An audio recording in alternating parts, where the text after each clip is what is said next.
我把房车停在海边，打算给自己弄点吃的，简单的做个蛋炒饭对付一下。吃完饭，我准备把车子洗洗。车子买回来20多天了，从来没洗过，洗车工具也从来没用过，组装起来比我想象中的要简单很多。这里的公厕不让提水，我只能去提点海水上来给它洗洗。海边的岩石上密密麻麻的，全都是像蟑螂一样的虫子，看到我头皮发麻。难道海里也有蟑螂吗？不知道这里的海水够不够干净，不管了，就用它来洗车了。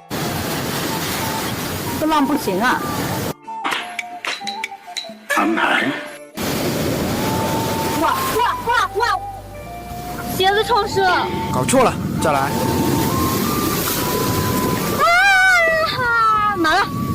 全身湿透了，提着刚打上来的海水回去洗车了。先给车子喷上洗车泡沫，没想到这个洗车枪这么好用，再给它喷上水，也不知道这样的洗车顺序对不对。车头上有很多虫子的尸体，怎么擦也擦不掉，有谁知道怎样才能把它们弄干净呢？下面擦完了，艰难地爬上了车顶，车子特别的脏，超级脏。